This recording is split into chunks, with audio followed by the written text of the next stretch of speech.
Halo guys, welcome back to my channel. Kayak back lagi bersama gue dosen K-pop. Ya, kali ini kita bakalan belajar mengenal menu-menu yang ada di SPSS ya. Jadi ini saya pakai SPSS versi 30.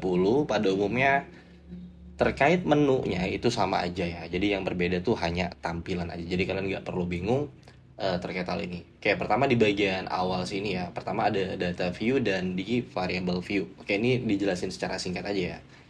Untuk di bagian data view, ini adalah tempat kita untuk menginput si sebuah datanya. Ya, gampangnya kayak gitu.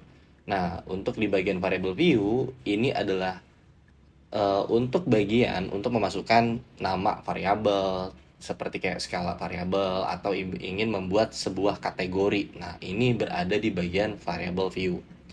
Ya. Atau gampangnya kalau kita lihat dari yang udah jadi seperti ini guys ya.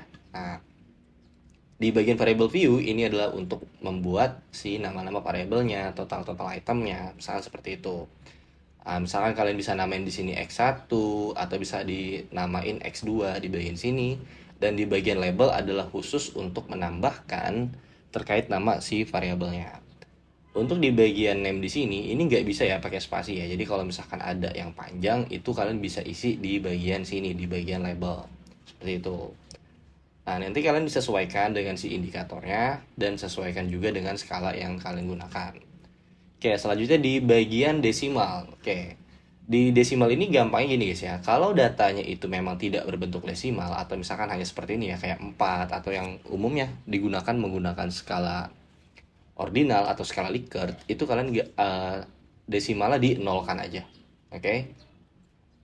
Nah, tapi kalau misalkan yang berbentuknya data keuangan itu bisa disesuaikan desimalnya. Misalkan seperti desimalnya ingin 2 atau 3 dan itu disesuaikan aja. Nah, ya selanjutnya di bagian type ya. Di bagian type ini, kayak ini kita balikin dulu. Oke, di bagian 8. Oke, di bagian type ini jika data berupa angka perintah ini ya, kalau misalkan numerik ya, karena ini sifatnya numerik, maka kalian dia akan otomatis bersifat numerik ya. Namun kalau misalkan dia berbentuk misalkan kalimat ya, kalimat ini kalian ubah menjadi string. Oke. Nah, saya contohin seperti ini guys ya. Oke. Contohnya misalkan saya pengen bikin di sini C misalkan. Oke. Lalu di bagian data view-nya kita bakalan isi ya, kita kesampingin.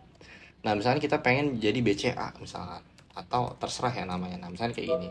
Nah, ini kan nggak bisa ya. Jadi kita ubah dulu dia ke sebagai string. Nah, pertama kita string, oke. Setelah ini baru kita masukin. Nah, BCA. Maka dia baru bisa ya. Oke. Biasanya ini diabaikan sih ya. Biasanya ini untuk anak keuangan sih bisa dipakai, tapi ada juga yang nggak menggunakan ini karena kalau data keuangan ya langsung aja sih sebenarnya diolah si angka-angkanya. Kayak gitu. Oke. Paling itu aja ya. Kalau misalkan tabel ini ya ini nggak terlalu ribet-ribet banget ya. Kalau gitu. Oke, untuk aligen di sini adalah seperti teksnya ini ingin di kanan, tengah, atau di kiri ya. Untuk di bagian nominal ini nanti bakalan disesuaikan dengan yang sudah diinput ya. Jadi kalian tuh input angka-angkanya yaitu udah otomatis si measure ini akan berubah mengikuti sesuai yang kalian buat. Ya, kayak gitu. Nah, sekarang kita bakalan mulai ke bagian dari file dulu ya. Oke, mungkin ada beberapa perbedaan kalau di beberapa SPSS ya, tapi pada dasarnya pada intinya sama. Oke, di file ini seperti kita ingin mengesave ya sebuah datanya. Contoh kalau misalkan kalian itu pertama kali nge-save, kalian bisa klik yang ini ya. Tapi kalau memang ingin diganti nama, kalian bisa klik yang save as. Nah, save as tuh contohnya kayak gini. Nanti kita bisa namain ya, kayak gitu. Nah, nanti tinggal dinamain lalu kita klik save aja. Nah, untuk SPSS itu ada dua output ya. Pertama, umumnya ini adalah yang SAF. SAF ini kalau saya sebut sih itu input data. Nah, sedangkan kalau hasil olahan data itu disebutnya output. Ya, jadi nanti ada perbedaan. Contohnya kayak gini ya. Kalau misalkan dia itu berbentuknya output, maka dia tandanya seperti ini. Oke, tapi kalau dia input, maka tandanya seperti ini. Nah, itu dia secara umumnya, secara garis besar. Oke, kita kembali ke SPSS. Nah, lalu di bagian file ini sebenarnya bisa juga yang ngecek lisensi. Ya, kalau yang memang SPSS resmi, ya dia ada lisensinya. Nah, contohnya kayak gini ya. Tapi kalau yang misalkan versi crack, Ya, yang versi 30 ke bawah itu dia versi crack ya, dia bukan resmi. Jadi crack itu sama dengan seperti kayak ilegal, kalian masih bisa make kayak gitu. Oke, lanjut di bagian sini. Oke, di bagian edit. Nah, di bagian edit ini sebenarnya jarang banget sih ya dipakai guys ya. Kalau di bagian ini karena ini jarang banget juga saya gunakan. Biasanya ini untuk nambah insert variable. Nah, misalnya kayak gitu. Ya, ini bisa sebenarnya. Tapi kalau kalian kita ingin balikin lagi ke awal, kita tinggal klik Ctrl plus Z. Nah, nanti dia bakalan hilang yang di sini ya. Di bagian view di sini ini untuk memunculkan toolbar. Ya, misalkan kalian nggak pengen pakai grid line garis-garis gini, ya ini tinggal diginin aja. Oke. Kalau misalkan ingin memunculkan tinggal diklik bagian ini. Oke, lalu di bagian data. Nah, ini juga sebenarnya jarang juga ya saya pakai kayak gitu. Tapi ini nggak terlalu butuh-butuh banget ya kalau untuk yang ini. Paling di bagian transform. Nah, transform ini misalkan seperti kalian ingin mentransform sebuah data, ini kita tinggal klik compute variable. Nah, nanti tinggal masukin deh. Ya, misalkan ada data desimal atau data anak keuangan misalkan ya. Ini kita tinggal klik kayak gini, nanti dia ulangi. Kita pilih dulu bagian di sini, di bagian function. Misalkan contoh kita ingin meng-ln ya, atau disebutnya logaritma natural. Nah, ini kita klik kayak gini. Nah, nanti kita masukin si variabelnya. Nah, jadi kayak gitu. Nanti diisi juga ya bagian target variabel. Misalkan ln x1, misalkan kayak gitu. Nah, ln x1. Nah, misalkan kayak gini. Baru nanti kita klik OK. Kayak gitu. Nah, menu yang paling banyak banget dipakai adalah di analyze. Ini adalah semua menu pengujian itu umumnya berada di sini. Oke, segala jenis analisis, baik itu korelasioner, lalu komparatif, ya, regresi, baik berganda maupun sederhana, ordinal maupun regresi logistik, ordinal and binary logistik, itu semua ada di sini semua, ya.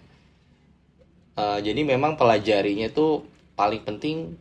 Kalau kita pengen belajar SPSS, pastiin kita tahu dulu nama ujinya. Nah, setelah itu kita bisa lihat berbagai macam tutorial YouTube, itu banyak banget. Oke. Oke, di menu di bagian graph. Ya, di graph ini ya kita seperti ingin membuat grafik atau bar ya. Misalkan kita ingin membuat sebuah line. Nah, ini bisa contoh kayak gini. Ya, ini juga sebenarnya jarang juga dipakai ya. Tapi ini biasanya dipakainya sih kayak untuk anak S3 biasanya.